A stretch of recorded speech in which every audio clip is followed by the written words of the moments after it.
hablado mucho en la primera jornada de lo importante que es mirar al futuro, pero preparándonos ya en el presente. Hablamos mucho de la perspectiva internacional, nos lo recordaba la ministra en su discurso, esa necesidad de la mirada internacional, y precisamente por ahí vamos a arrancar hoy. Vamos a hablar de la gestión de los fondos europeos, de cómo se deben hacer desde la Administración central y desde la Administración territorial. Con esta charla vamos a subir el telón con nuestros tres ponentes y con Galo como invitado, así que lo primero que hay que hacer es darle las gracias tanto a Elena como a Fernando por venir desde La Rioja y desde Galicia. Por favor, subid al escenario cuando podáis, Fernando Guldris y Elena López Tamayo. Les acompaña María Empar, representando a la Generalitat Valenciana, y va a moderar esta mesa Galo Gutiérrez, director general del Ministerio de Industria. A Galo ya le conocemos bien, estáis en muy buenas manos. Galo estuvo también en el Congreso de Getafe de hace unos meses. Espero volver a verte en el mes de mayo más o menos otra vez. Yo te diría, Galo, que quizás pongas tú en uno de los centrales y tanto María como Fernando como Elena situaros donde queráis.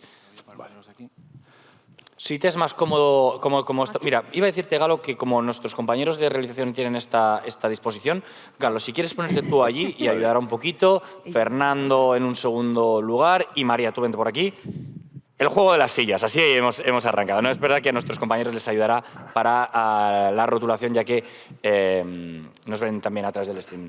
Tengo poco que añadir. Vamos a hablar de los PERTES, de los famosos PERTES, de cómo se deben gestionar con estos diferentes puntos de vista desde la Administración territorial, y con Galo para que nos dé su punto de vista desde la Administración central. Galo, ¿qué te voy a decir? Pues todo tuyo, bienvenido, sois los encargados de subir el telón, os escuchamos detrás. Muchísimas gracias. Muy bien, pues Nico, muchas gracias por estas bonitas palabras. Tenemos 45 minutos para intentar aclarar un poco cómo es esto de la gestión de los fondos comunitarios, de los fondos derivados del plan de recuperación. El título de la presentación o de la charla habla de la organización territorial, o sea que en teoría con eso yo tendría poco que decir. No obstante, sí quiero decir dos cosas muy brevemente. Que estamos ante una responsabilidad importante por parte de los gestores públicos de acometer esta responsabilidad que se ha puesto en nuestras manos para resolver lo que debe ser una transformación a fondo de nuestras estructuras económicas y en nuestro caso las estructuras industriales.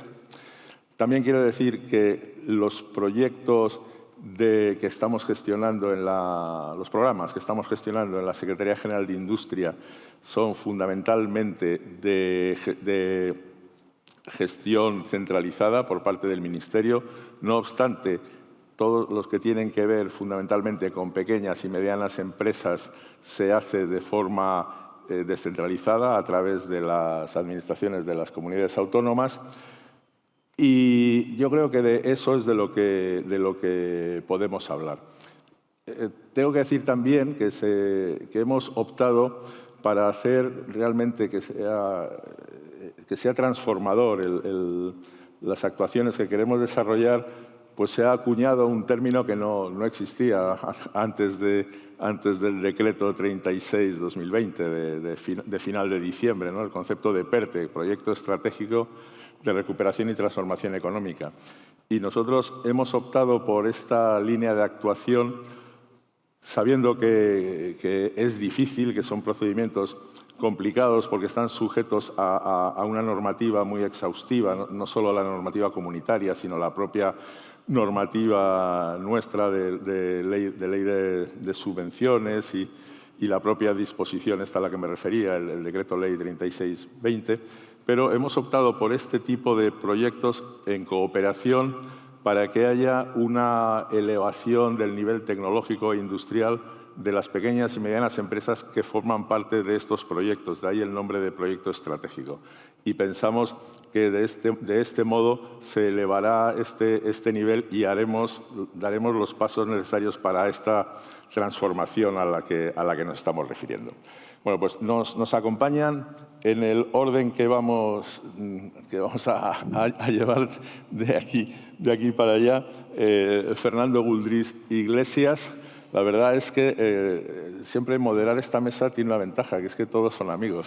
Entonces, y Fernando es licenciado en Dirección y Administración de Empresas y tiene ya, pese a su edad, ya una larga trayectoria en la administración y en el servicio público. Si bien también tiene su paso, que yo creo que siempre es importante en la formación de los responsables públicos, su paso por la vida privada. Concretamente estuvo en el grupo Inditex como controller. Luego su carrera profesional, tanto antes en el mundo privado, antes de Zara, estuvo en la banca, en los estudios financieros.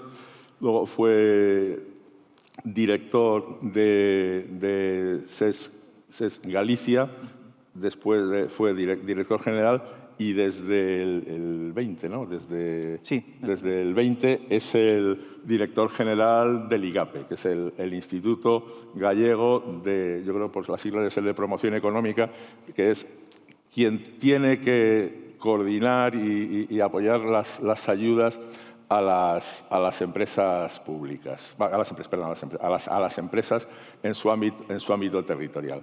Pues yo te daría la palabra para que nos dijeras las líneas maestras de cómo vosotros estáis organizando este apoyo, que puede tener una base importante en los fondos de recuperación, pero estoy seguro que también hay otros elementos que proceden de los presupuestos ordinarios que también son importantes de comentar. O sea que Fernando, te doy la palabra para explicar esto. Muchísimas gracias, Galo. Y bueno, antes de nada, gracias por la invitación para formar parte del evento y de esta mesa. Y enhorabuena también por la iniciativa, por la organización, porque creo que es tremendamente oportuno que cada año tengamos la oportunidad de debatir sobre el momento de la industria y reflexionar conjuntamente, ¿no?, sobre distintas cuestiones que la afectan y que la impactan.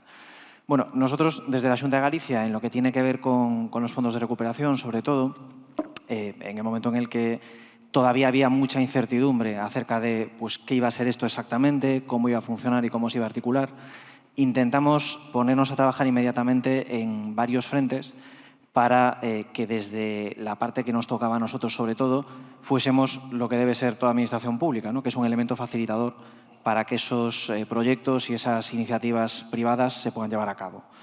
Empezamos a trabajar en varios frentes. Hubo un primero de ellos que fue el normativo. Una de las características que todos conocemos de los fondos Next Generation es que pues hay un plazo determinado para la asignación de fondos y otro para la ejecución de los proyectos, y son plazos pues, bastante exigentes en muchos casos, ¿no? Antes de diciembre del 23 tenemos que tener la asignación del total de fondos, antes de diciembre del 26 tiene que haber una ejecución y una certificación, auditoría, etcétera, de todos los proyectos, y en ese sentido veíamos que existía un riesgo de que la normativa fuese un freno para desarrollar esos proyectos. Y en ese sentido aprobamos una serie de leyes, en este caso, que iban enfocadas y encaminadas fundamentalmente a que los proyectos que cumpliesen determinadas características tuviesen una serie de ventajas, por así decirlo, un fast track en cuanto a su tramitación y en cuanto a su aprobación para poder llevarse a cabo.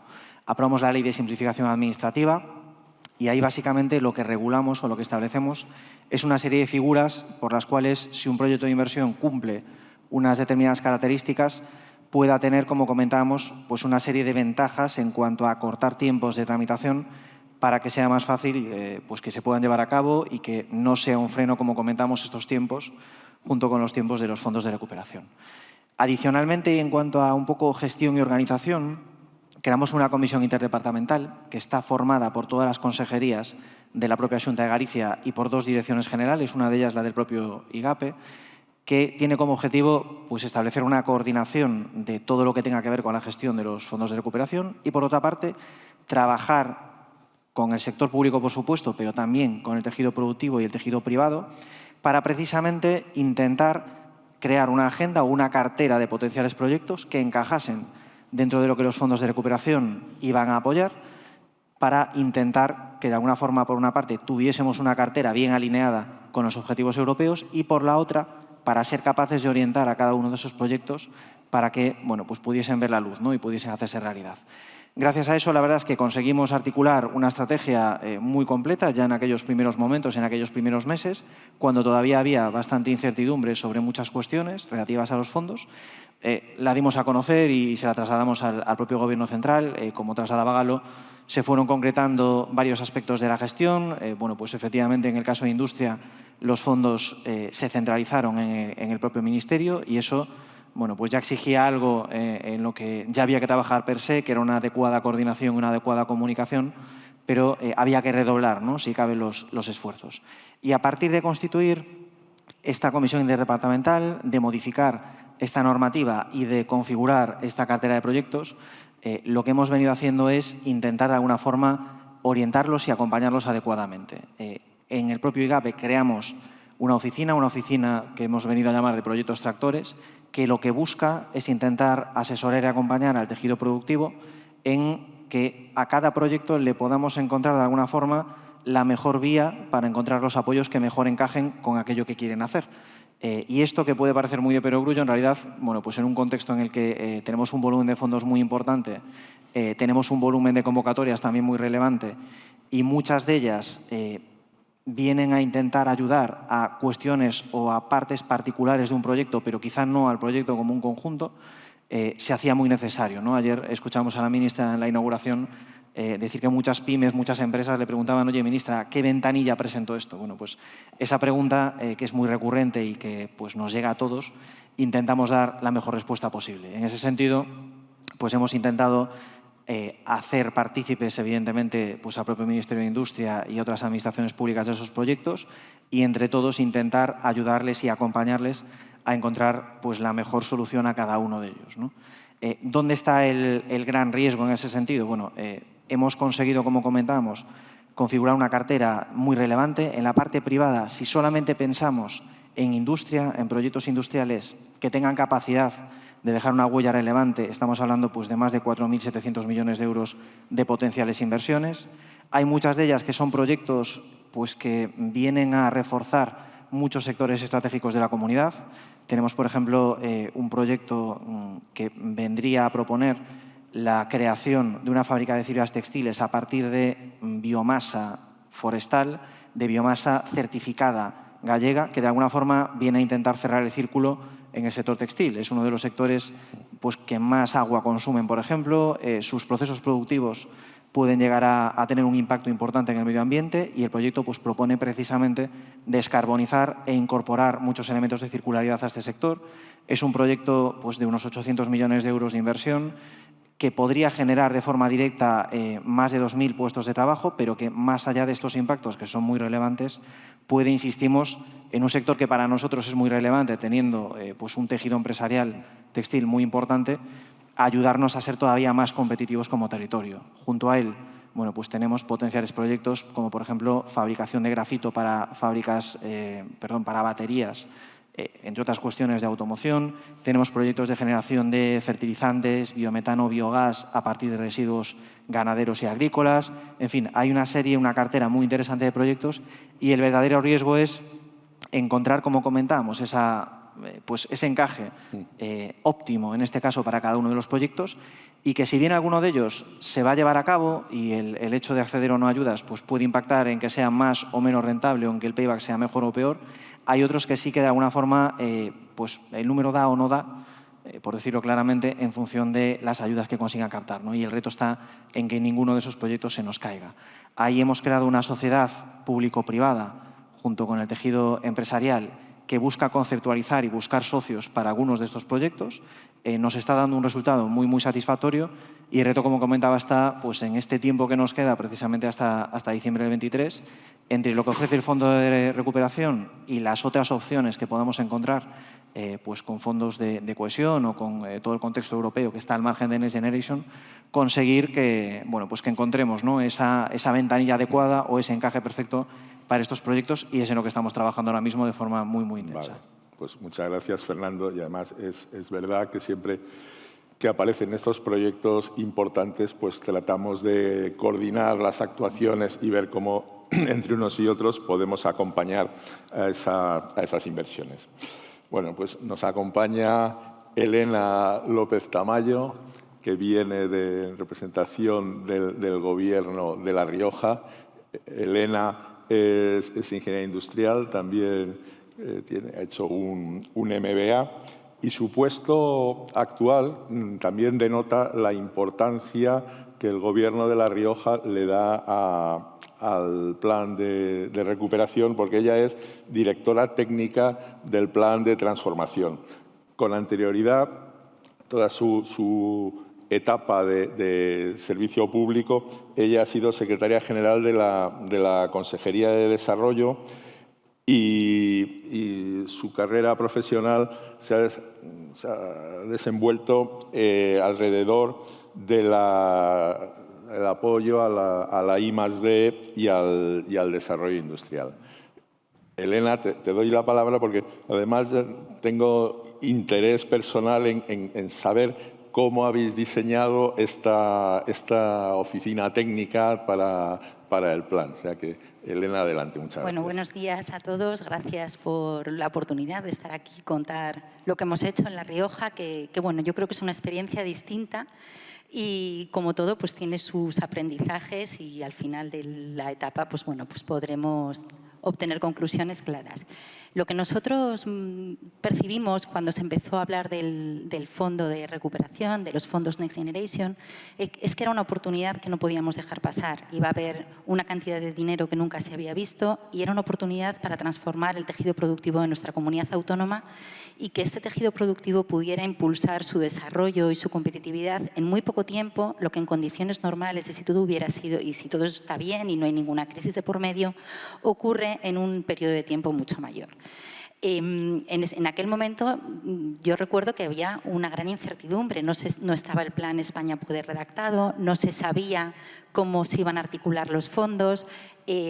Permitidme la expresión, nos volvimos todos un poco locos presentando y organizando proyectos y llamando al Gobierno central diciendo que teníamos muchos proyectos, empujando a las empresas a que ellos pues, bueno, acelerasen sus proyectos de inversión ante la posibilidad de fondos que había. Entonces, bueno, pues con todo ese escenario, aquí hay un factor muy importante, que es desde la propia presidenta de la comunidad autónoma, se impulsa el pararnos, reflexionar y analizar estratégicamente cómo la comunidad autónoma puede aprovechar la oportunidad de fondos.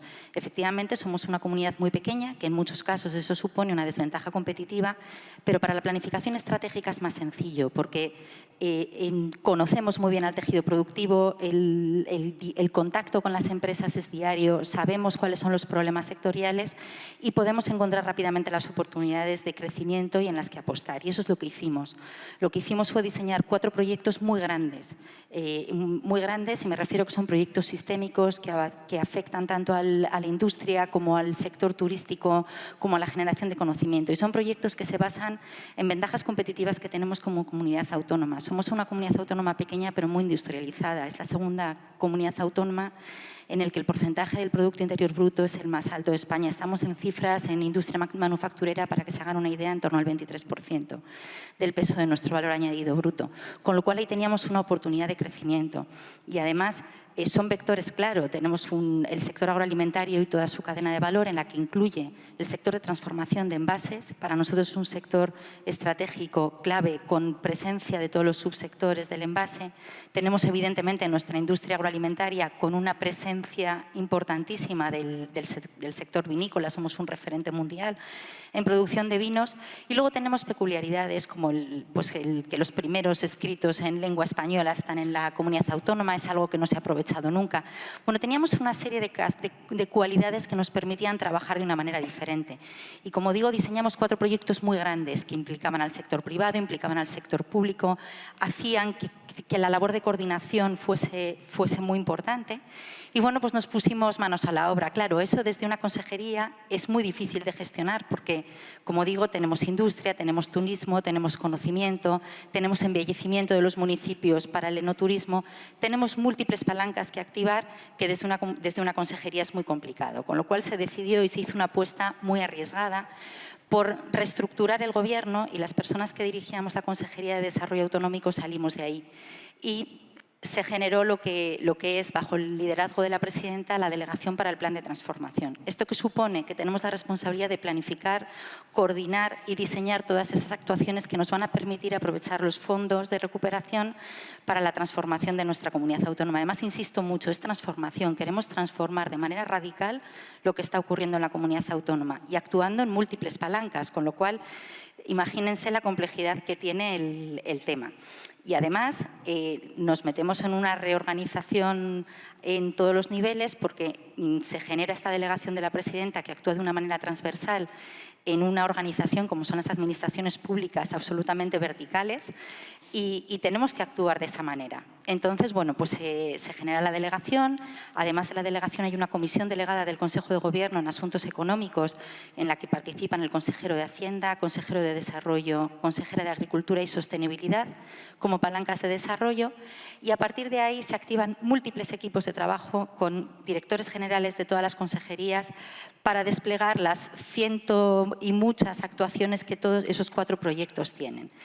Es muy complejo, de verdad es muy complejo y además los fondos proceden no solo del Gobierno de La Rioja, que también, de hecho el Gobierno de La Rioja como parte de su estrategia apuesta en sus presupuestos autonómicos por estos proyectos y hay partidas concretas para el despliegue de los mismos, sino que tenemos que movilizar los fondos que vienen territorializados a través de conferencias sectoriales y los fondos que el Ministerio de Industria para la promoción industrial activa.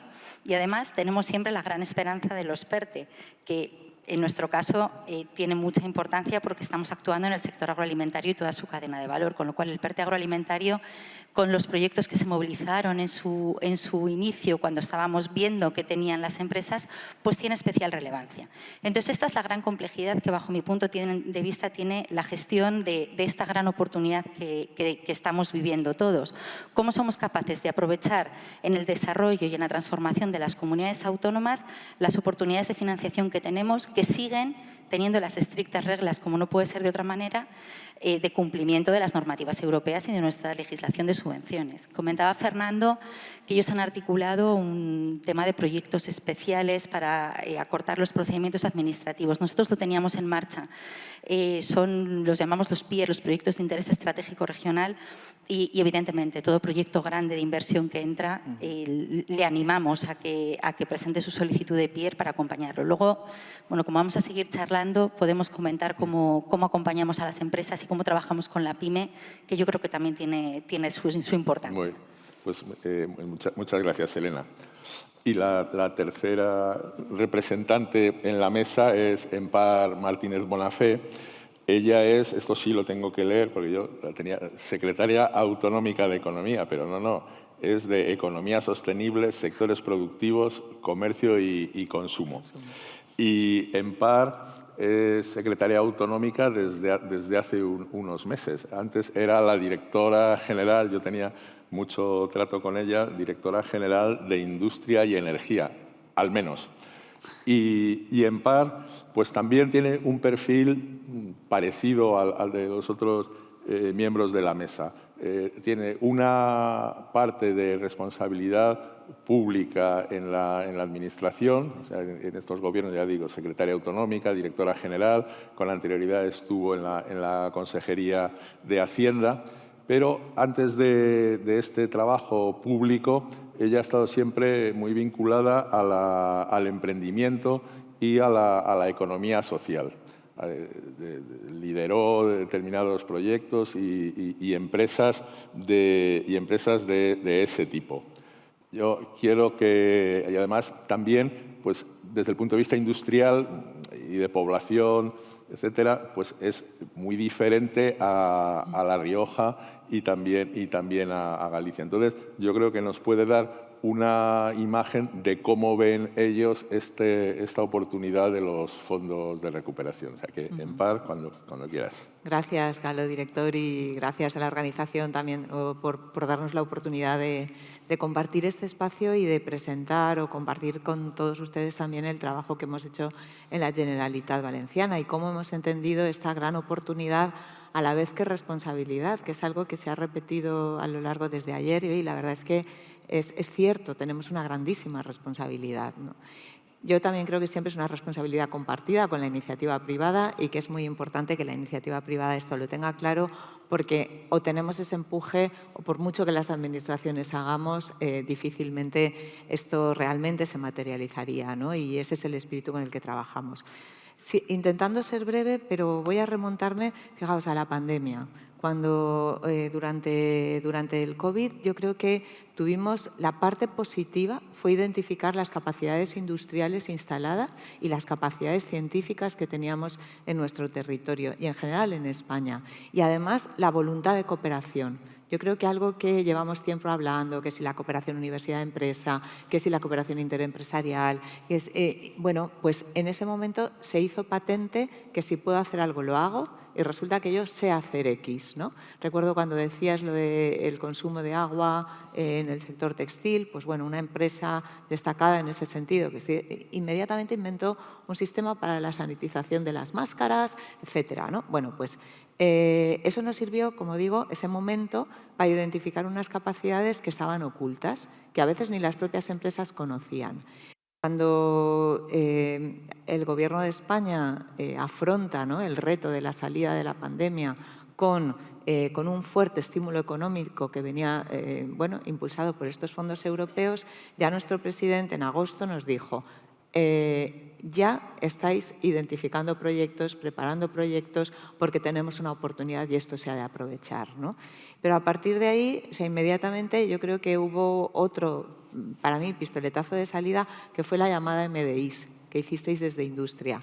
Eso, bueno, hizo aflorar una cantidad de iniciativas y de proyectos impresionantes y, bueno, pues yo creo que nosotros lo que pensamos es que no podíamos dejar simplemente que esto fueran iniciativas que se habían gestado, sino que teníamos que darle cauce como fuera posible. En paralelo, he dicho lo de agosto, el presidente se creó una Dirección General de Coordinación de Acción de Gobierno, es una especie de oficina técnica que lo que hace es garantizar que tenemos una coordinación entre los diferentes departamentos para los diferentes fondos. Por otra parte, utilizamos las empresas públicas para gestionar aquello que va más vinculado a convocatorias más parecidas a las existentes. Pues en nuestro caso el IBACE, que es como el IGAPE en Galicia o parecido, desde ahí gestionamos todo lo que son las líneas de apoyo tanto al autoconsumo, temas de energía, Plan MOVES, etcétera. Digamos, programas que están más estandarizados, por decirlo de alguna forma, igual que en todos los temas de vivienda utilizamos la empresa pública de vivienda, etcétera. Entonces, digamos que lo que hemos intentado es evitar crear más infraestructura, sino utilizar la existente, pero sí con esa Dirección General de Coordinación de Acción de Gobierno. Y en ese sentido yo me voy a centrar en lo que no son, digamos, fondos que se administran desde las administraciones, desde la administración regional, sino en lo que son iniciativas lideradas por empresas. Como decía, fruto de la llamada MDIs identificamos una serie de proyectos interesantísimos y de ahí, bueno, pues vimos que esto teníamos que impulsarlo. ¿Desde dónde? Desde industria, porque la mayoría de iniciativas podían estar lideradas por industrias o estaban lideradas por industrias y eso creíamos que era una fortaleza esencial que debíamos de sostener y de impulsar. Esto yo creo que también a partir de ahí hemos ido trabajando de forma muy alineada, ¿no?, con los propios incentivos que se han ido desplegando desde el Gobierno de España y los diferentes PERTEs, ¿no? Yo creo que el PERTE BEC bueno, ha sido la punta de lanza, ¿no? Y el ejemplo de lo que es un gran esfuerzo de cooperación interterritorial, interempresarial, entre pymes y grandes empresas. Y nosotros la verdad es que creímos en ello desde el minuto cero, o sea, desde antes incluso del PERTEBEC, creando la Alianza Valenciana de Baterías para tratar de, bueno, pues de generar un espacio en el que las diferentes empresas del territorio, ¿no?, de la región, que tuvieran algo que supieran y que tuvieran algo que aportar en relación con la fabricación de baterías, tuvieran un espacio de encuentro desde el que pudieran gestarse proyectos e iniciativas empresariales. Esto, ya digo, después en paralelo con el propio PERTEBEC, pues ha ido cristalizando en una serie de iniciativas. Bueno, pues quizás la más conocida, evidentemente, es la de Volkswagen, que comentó ayer en varias ocasiones la ministra, pero insisto, hay otras iniciativas, hay aquí representantes muy interesantes y que han sido fruto de facilitar también ese encuentro, ¿no? Lo mismo hemos hecho con la estrategia del hidrógeno verde de la Comunidad Valenciana, con la misma intención, la de facilitar, digamos que al calor, ¿no?, del estímulo del PERTE de hidrógenos renovables, etcétera, pues de nuevo facilitar el encuentro entre empresas y también institutos tecnológicos, o sea, todos aquellos, digamos, la estructura del entorno científico y de innovación, pero que está más próxima a poder generar una transferencia y proyectos de cooperación con empresas. Y de nuevo, ahí se han producido, bueno, pues el encuentro entre iniciativas que probablemente de otra forma pues hubieran volado solas, ¿no? No sé dónde hubieran llegado, probablemente lejos también, pero lo cierto es que si en la comunidad podrían haber habido, no sé, voy a decir un número, 18 proyectos, pues igual conseguimos que hayan 10, pero mejores, ¿no? Y ese es el objetivo con el que hemos trabajado, pues generando, ya digo, espacios de encuentro muy alineados con los PERTEs para que se vayan produciendo iniciativas industriales que puedan cuajar en negocio y que se multipliquen gracias al impulso de los fondos europeos, ¿no? Ya digo, baterías, hidrógeno y alguna otra iniciativa por no extenderme, ¿no? Quizás, ¿qué más hemos hecho? Bueno, pues tratar de generar algunos estímulos o algunas herramientas de estímulo propias que puedan reforzar el impulso, las llamadas que se hacen desde el Gobierno de España, simplemente porque a veces los tiempos, bueno, pues son distintos y a veces nosotros con ello podemos generar, digamos, sostener la iniciativa en tanto que llega X, ¿no? Y bueno, pues ahí destaco, nosotros creamos una ley de atracción de inversiones, pero esto fue ya antes de la pandemia, pero lo que generamos ahora, ¿no?, o hace el año pasado, fue la primera convocatoria, este será el segundo, una convocatoria para proyectos industriales estratégicos, precisamente pensada para, digamos, complementar con la modestia que corresponde, por supuesto, ¿no?, pues esas iniciativas que a veces quedan fuera de un PERTE, pero que sí que es cierto que han salido fruto de tener un estímulo en una dirección, ¿no?, y con una estrategia. Ya digo, tenemos la convocatoria de proyectos industriales estratégicos, otra convocatoria de ayudas a proyectos transformadores de modelo económico, que va un poco en la misma línea, y después hemos trabajado bastante y seguimos intentando generar nuevos instrumentos con el Instituto Valenciano de Finanzas, nuestro banco público, para facilitar de nuevo, pues complementar la parte que tenga que ver pues, con avales, con préstamos, con líneas específicas que puedan contribuir a que todo este esfuerzo se canalice, ¿no? Por eso digo, básicamente, pues yo creo que ha habido un primer estímulo y después lo que hacemos es tratar de ir alineados a todos estos estímulos del Gobierno de España. Gracias, Empar. La verdad es que has entrado en un terreno sobre el que yo quería haceros ahora la siguiente pregunta, para que comentarais. Porque nos encontramos con, digamos, el común de los mortales opina, oye, esto es muy lento, aquí, ¿qué pasa con estos programas? Y otra cuestión que es recurrente, oye, ¿y esto cómo llegan los fondos a las pymes?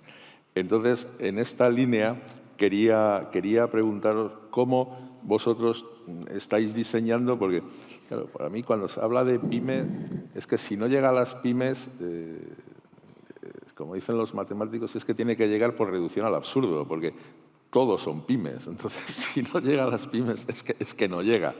Entonces, pero sí me gustaría ver cómo en La Rioja tenéis previsto esta mayor incidencia en que lleguen, en poder apoyar a las pequeñas y medianas empresas, ¿no? Bueno, los instrumentos, cuando te estaba escuchando, yo no he seguido profundizando, pero es exactamente lo mismo, ¿no? Lo ordinario lo seguimos gestionando de la manera ordinaria y lo que sí que estamos haciendo es, en el momento que detectamos ese tipo de proyectos de inversión, hacer un acompañamiento de manera personalizada. Yo no sé, pero estamos también viendo algo que antes ocurría menos, ¿no? Las empresas grandes, las multinacionales, antes cuando querían hacer una inversión, hacían la inversión. Ahora no. Ahora, bueno, ¿qué estímulos hay? ¿Qué ayudas hay? ¿Qué ocurre? Entonces, el acompañamiento, el asesoramiento personalizado, el contacto con vosotros en el Ministerio es permanente. Para mí esa colaboración entre las administraciones es clave para que al final podamos apalancar esas inversiones en el territorio. En el tema de las pymes, yo voy a poner el ejemplo claro por si sirve.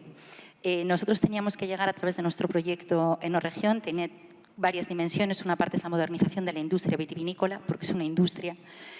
Teníamos que llegar a 389 empresas bodegueras que hay en La Rioja, de la denominación de origen calificada, pero es una denominación de origen que también tiene bodegas en Navarra y bodegas en el País Vasco. Teníamos que llegar a las 389 bodegas riojanas. De las 389 bodegas riojanas, 40 tienen más de 50 empleados. El resto son pequeñitas e incluso hay cooperativas, hay agricultores que tienen su industria y demás.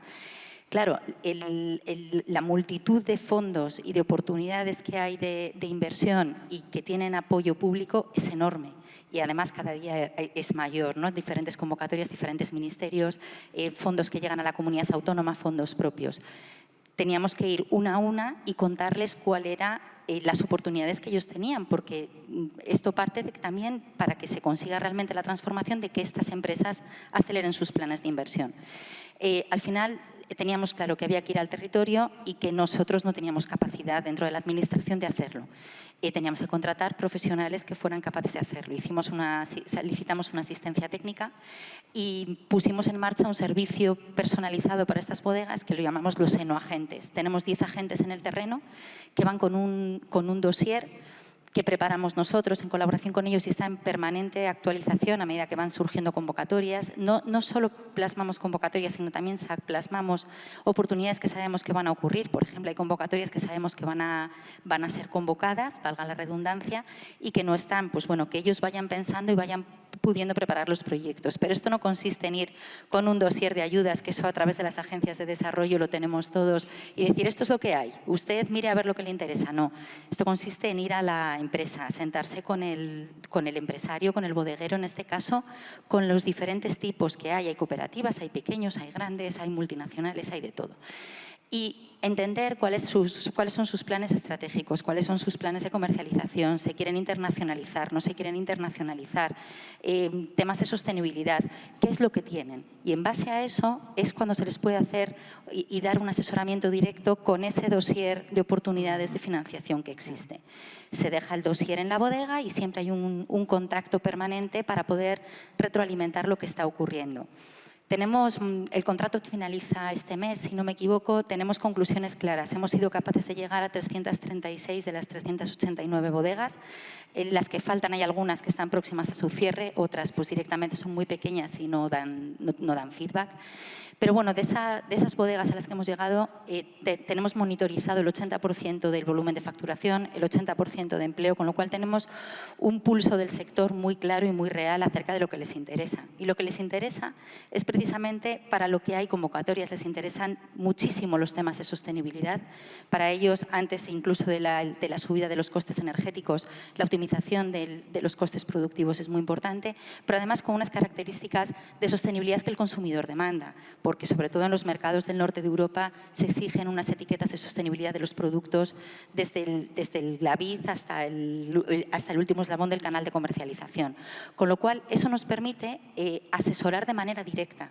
A partir de ahí, evidentemente, es la empresa la que tiene que preparar su proyecto de convocatoria y la que tiene que concurrir. Eso ya no podemos hacerlo por ellos. Pero creo que el contacto directo permite conocer y además permite animar y darles información que ellos si no llegan. Y comentabas antes el tema de ver cómo podemos poner instrumentos que no hagan que por los tiempos de las convocatorias el efecto incentivador, que al final es lo que tiene, pues sea un impedimento. Pues realmente eso para mí ahora mismo es el kit de la cuestión. ¿Cómo somos capaces de mantener el pulso y la ilusión por la inversión cuando hay algunas veces que no están las convocatorias abiertas y el efecto incentivador es clave. Y los tiempos de la empresa muchas veces no son los mismos tiempos. Para mí este es el reto que ahora mismo tenemos sobre la mesa. Vale, muchas gracias, Elena. Pues, Fernando, me imagino que no será muy distinto, pero sí volver, antes de pasar a la siguiente tema que os quería comentar, ¿cómo ves tú también esta incidencia en el tejido de las pequeñas empresas? Bueno, yo creo que nosotros, sobre todo, hemos intentado actuar en tres grandes vías, ¿no? Resumiéndolo mucho. Hablamos de las MDIs, hablamos un poco de cómo nos habíamos vuelto un poco todos locos en su momento, cuando todavía había muchas incógnitas. Yo creo que el gran riesgo aquí es que la pyme tenga cierta desafección hacia los fondos, porque efectivamente tenga la sensación de que no llegan, o oiga permanentemente hablar de cifras y convocatorias millonarias y no las vea, no las perciba. Nosotros hemos intentado, por una parte, con estos proyectos que hemos comentado, que son de grandes empresas y que pueden tener una gran huella industrial, ayudar no solamente a que los proyectos puedan ver la luz, sino todo el ecosistema que necesiten alrededor para ser una realidad y para funcionar adecuadamente, ayudarles a configurarlo y a que realmente lo podamos incentivar, en este caso con herramientas de política propia, con fondo europeo, pero con fondo de la política de cohesión, con fondo FEDER, etcétera, que es el que habitualmente gestionamos y que está exclusivamente enfocado y dedicado, en este caso, a las pymes, a las pequeñas y medianas empresas. En segundo lugar, intentando también orientar las propias convocatorias que tenemos, per se están muy orientadas a pymes, pero intentar que estén muy coordinadas y que no repitan actuaciones, no sería muy correcto, ¿no?, con aquello que pues desde a lo mejor el Gobierno central se pueda estar apoyando. Y nosotros ahí tenemos un ejemplo claro, que es que, por ejemplo, veníamos trabajando desde hace muchos años, desde el 16, intensamente, en la digitalización de la pyme. Teníamos un programa de ayudas que se llamaba Cheques de Digitalización, que tenía unas características muy similares a lo que hoy es el Kit Digital. Bueno, pues ese programa dejamos de hacerlo, no tendría mucho sentido replicarlo, y lo que hicimos es orientar muchas de las políticas de digitalización que teníamos hacia transformación digital e irnos un paso más allá de lo que en este caso pues quedaba cubierto con el Kit Digital. Y lo tercero es intentar aprovechar todo el conocimiento adquirido en este camino para estratégicamente proyectar lo que vamos a hacer. Todo este proceso ha coincidido en el momento en el que teníamos que programar el periodo de fondos FEDER, fondos estructurales, para el periodo 21-27. Y tener realmente una cartera de proyectos como esta tiene un valor inmenso, porque sabes exactamente en qué está el tejido productivo, en qué sectores se pueden producir disrupciones o muchas evoluciones, y por lo tanto cómo tienes tú que intentar orientar tu política de fondos de cohesión. Y en ese sentido, hemos trabajado ya desde el año pasado en una serie de estrategias y documentos estratégicos para intentar que nuestros fondos, en primer lugar, estén adecuadamente coordinados con los fondos Next Generation y no nos pisemos y no repliquemos tipos de apoyos, y, en segundo lugar, que podamos orientarlos adecuadamente a aquellos gaps que a lo mejor las pymes puedan encontrar. Y ahí pues tenemos varios ejemplos. El año pasado, por ejemplo, aprobamos una estrategia de internacionalización de la empresa gallega que cubre hasta el año 25. Ahí hasta el año 23 hay hasta 70 millones de inversión de la propia Xunta de Galicia, y la verdad es que estamos teniendo unos resultados pues muy satisfactorios, ¿no? Galicia cerró el año pasado con su récord histórico de exportación. El Producto Interior Bruto de Galicia es algo menos del 6% del Producto Interior Bruto de España. Sin embargo, Galicia es el 8% en exportaciones sobre el total de España.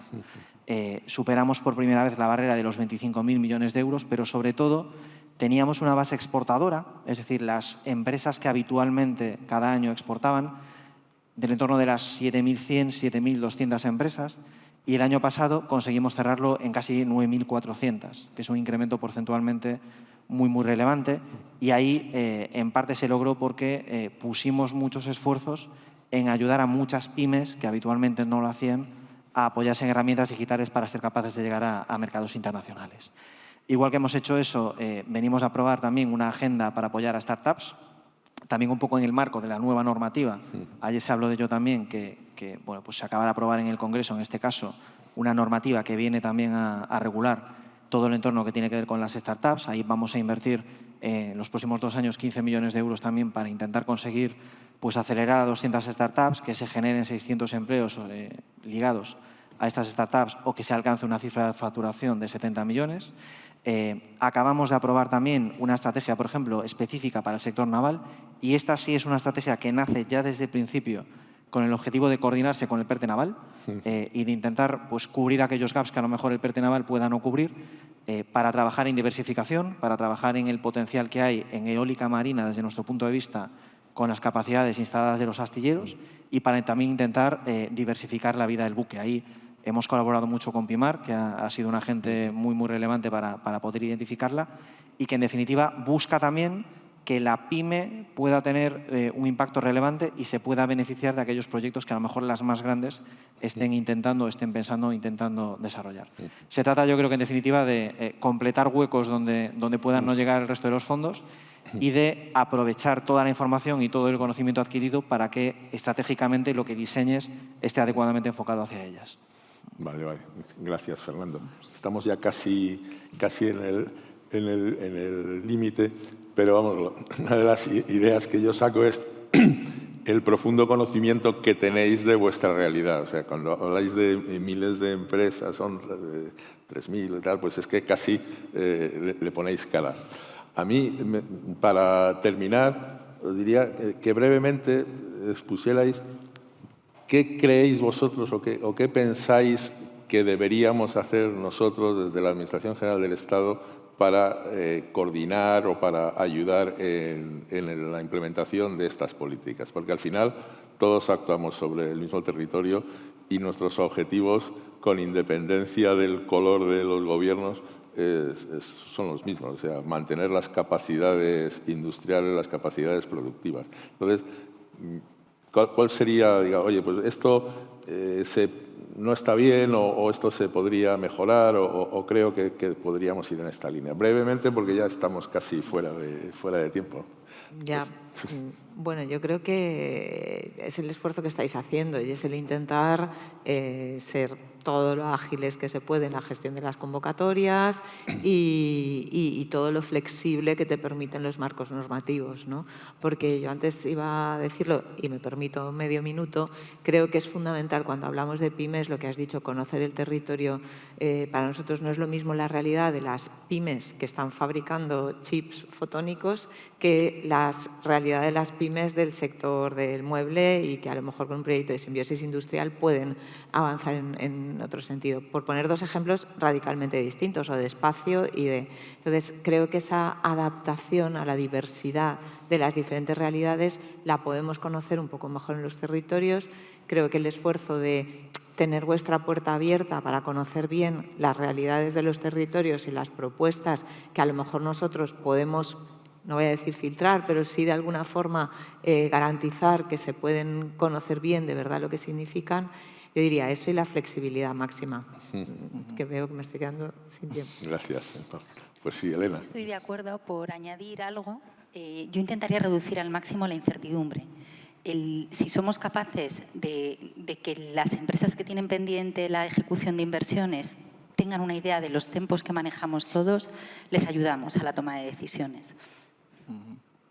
Vale, eso está bien porque además es un deber. Tratamos nosotros de ir organizando las convocatorias y tal, pero es importante aportar esa seguridad a la hora de tomar decisiones, que además son decisiones importantes donde se juegan su dinero. O sea, que entonces, sí, por ver, Fernando... Bueno, muy en línea, ¿no?, con lo que opinan ellas en este caso. Yo creo que efectivamente agilidad, que no es fácil con un volumen de fondos como el que hay, y apoyaros, yo creo que mucho en el territorio. Conocemos capilarmente lo que hay en el propio territorio. Creo que la figura del PERTE, que es algo novedoso en España, es muy adecuada, sobre todo para unos fondos que son transformacionales.